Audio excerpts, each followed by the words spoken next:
Question 9.5 is completing the square. Okay, in previous lessons, you solved quadratic equations by finding square roots, by factoring, right? Graphing, yeah. And some of those, sometimes none of those will work. Sometimes none of those will work. So in this lesson, we're going to learn to complete the square. You can solve any quadratic equation by first writing it in the form m squared equals n. Okay, you can model this process by using algebra tiles. Here we have the blue square is an x squared, okay, and then each one of these green ones is an x. So this says x squared plus 8, 1, 2, 3, 4, 5, 6, 7, 8, x. Did you ever see that? Okay.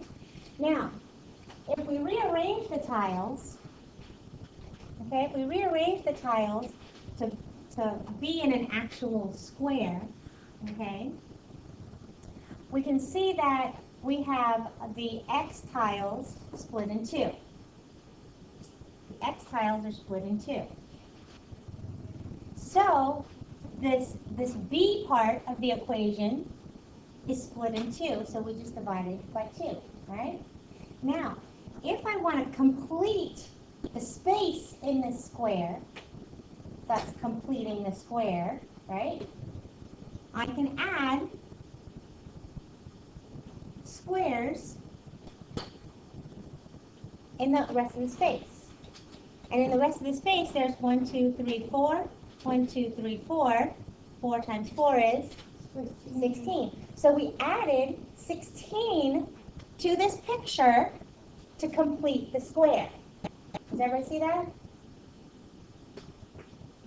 So in general, you can change the expression x squared plus bx into a perfect square trinomial. That's what our goal is, perfect square trinomial, by adding half of the b squared to the original equation. Okay? And that process is called completing the square. So problem 1 is finding c to complete the square. We want to know what is the value of c such that x squared plus 20x plus c is a perfect square trinomial. Okay? Now, I have a question over here. It says, can c be negative? Whenever I add the c here, according to what we just talked about in the previous slide, can c be negative? What? Because you have to square it. Very good. Very good. So, c is the square of a real number, which means that you can never have a minus c. Okay? You can never do minus c. So, when we complete the square, we want to take the b, divide that by 2, and then square it. Okay? So, b is 20. So that's 20 divided by 2, and we're going to square that. So 20 divided by 2 is 10. Squared is equal to 100. So the perfect square trinomial that we came up with is x squared plus 20x plus 100. And now let's check just to make sure we have a perfect square trinomial. Okay? So we have x squared, that's a perfect square. 100, that's a perfect square. And if I take 2 times a times b, just remember when we check, remember it's the square root of this and the square root of that, right? So a is equal to x and b is equal to 10, right? So 2 times a times b is 2 times a times 10, which is 20. So we do have a perfect square trinomial.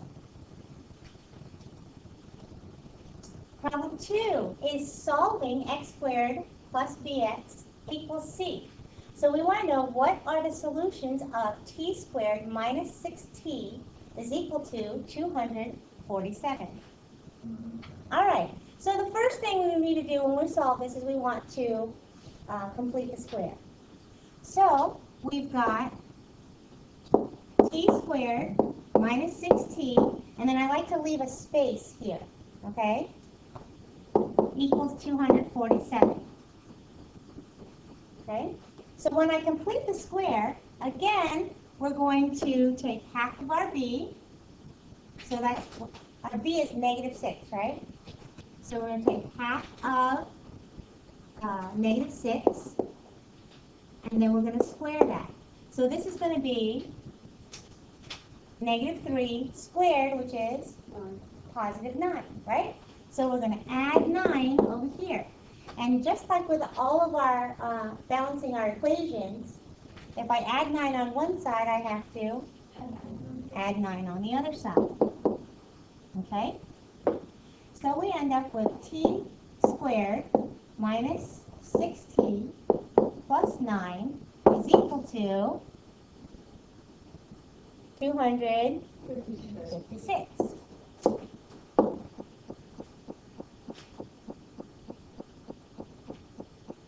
Now, because we have a perfect square trinomial on this side, we can factor it to our two binomials. Okay? So, what can I factor? What can my two binomials be? Well, we've got t squared, right? T squared is going to be t times t. What times what equals 9?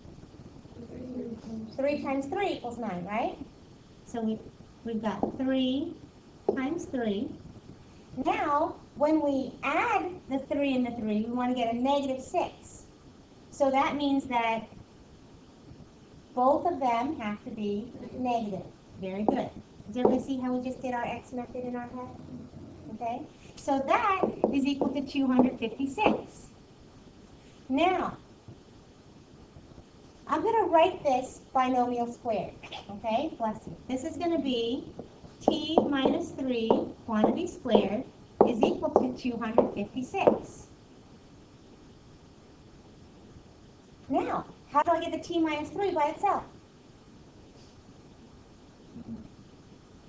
So, I want to take the square root on both sides. All right? So we're going to end up with t minus 3 is equal to the square root of 256. It's positive and negative 16. So now we need to solve it, right? We need to find out what t is. Now here I have a plus, a positive 16, and a negative 16. So when I rewrite these as an equation, a complete equation, I'm going to have t minus 3 is equal to positive 16, right? What's the other one going to say? T minus 3 is equal to negative 16. So how many solutions am I going to have to my equation? Two solutions. So we're going to add 3 on both sides here. And we get t is equal to 19. Add 3 on this side. And t is equal to negative 13. So those are the two solutions that will make that equation a true statement.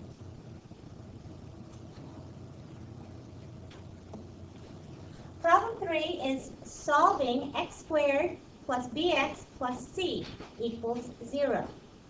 So we want to know what are the solutions of x squared plus 9x plus 15 equals 0. Have you seen this before? Yeah. How did we solve them before? We factored using the x method or the AC method, right? Now, is there any number that you can multiply to get 15? Any two factors that you can multiply to get 15 that when you add them that you're going to get a positive 9? No, we've got 1 times 15 and 3 times 5. None of those factors, when you add them, will give you a positive 9. And that's the reason why we're going to complete the square. Is everybody clear? Yeah. All right. So here you've seen it, but again, just like we just said, none of those factors are going to give us 15. Okay? 9. All right. So here, let's complete the square. So we've got x squared plus 9x, and I'm going to plus 15 is equal to 0. That's our equation. All right, so we're going to subtract 15 on both sides because we want to have a space there for completing our square. So we've got x squared plus 9x, and then we're going to leave a space, is equal to negative 15. Completing the square. There's my b. It's 9. Half of that is 4.5. 4.5 squared is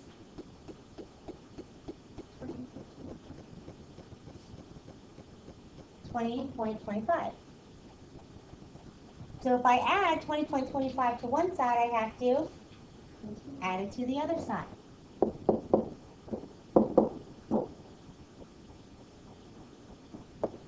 So we've got x squared plus 9x plus 20.25 is equal to 5.25. All right.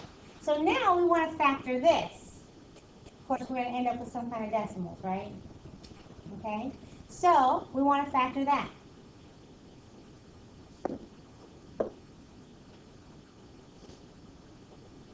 We already know what we squared to get 20.25, right? That was 4.5. And then when we add 4.5 plus 4.5, that's going to give us 9, right? So we already know what our second term is going to be in our binomial. So here, this is going to be an x and an x. Okay? We know we're going to have 4.5 here and 4.5 there. Now, to add, when we add them, we want to get a positive 9, so both of these have to be positive. Is everybody clear? So now I've got x plus 4.5 quantity squared is equal to 5.25. Now, how do I get the x plus 4.5 by itself? Square root. Very good. So now we're going to take the square root on both sides, and we end up with x plus 4.5 is equal to the square root of 5.25 is, I'm going to go ahead and round to the nearest 10. I know I tell you not to round in the middle, but we're going to have to on this, right? So this is going to be it's 2.29 in the calculator, so it's going to be 2.3. Okay? So let's go ahead rather than rounding to the nearest tenth, let's just round to the nearest hundredth. So this is going to be 2.29, okay? And also, it's going to be a positive and a negative, right? So now we can rewrite our equations. So we've got x plus 4.5 is equal to a positive 2.29, and we have x plus 4.5 is equal to a negative 2.29.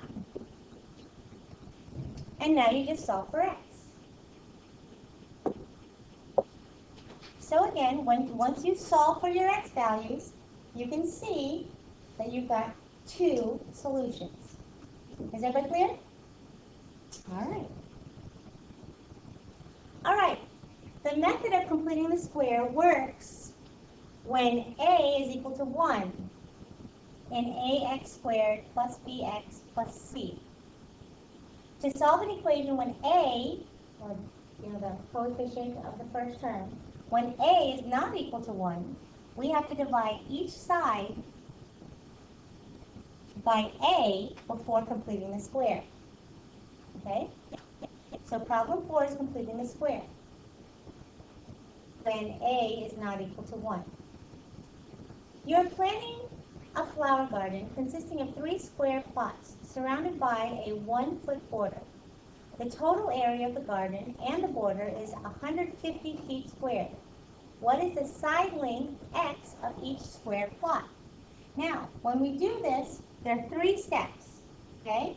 What we've kind of been doing in the other one. We just hadn't written our equation ourselves on the other ones.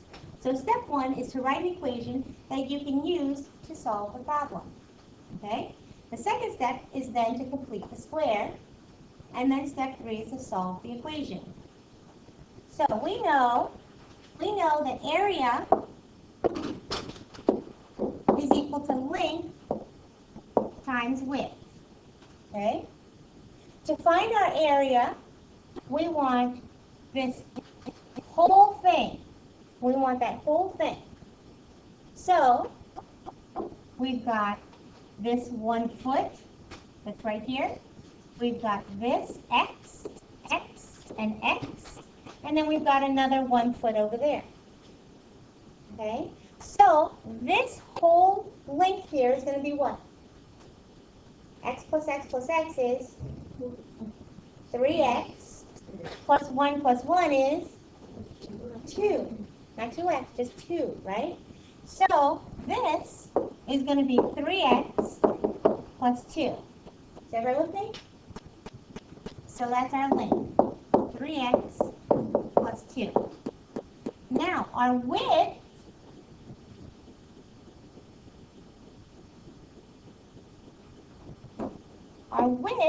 is what we have here. Okay? And for that one, we've got that 1 foot up there. We've got x here, and we've got that 1 foot right there. So that's going to be what? X plus 2. And that's going to be equal to our area, which is what? 150.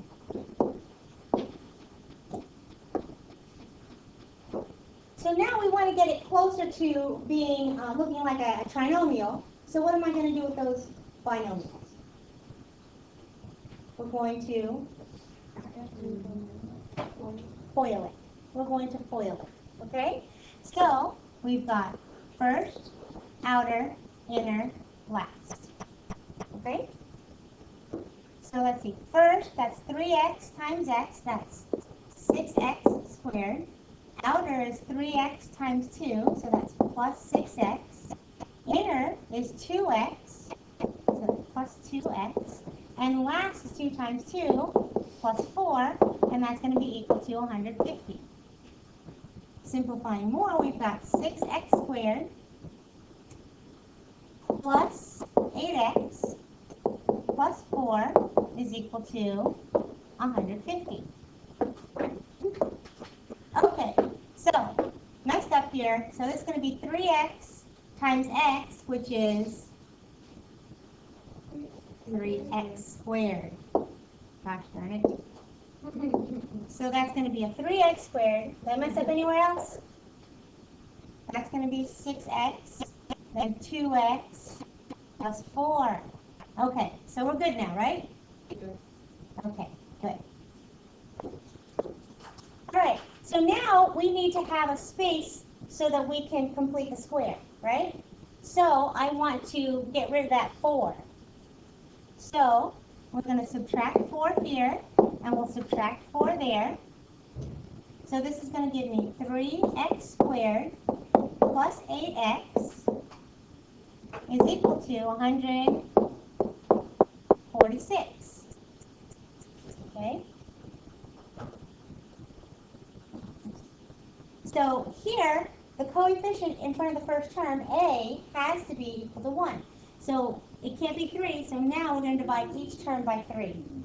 Okay?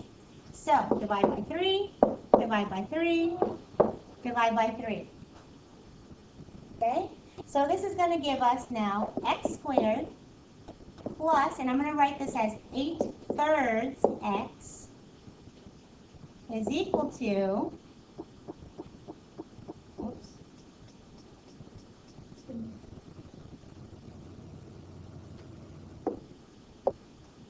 all right.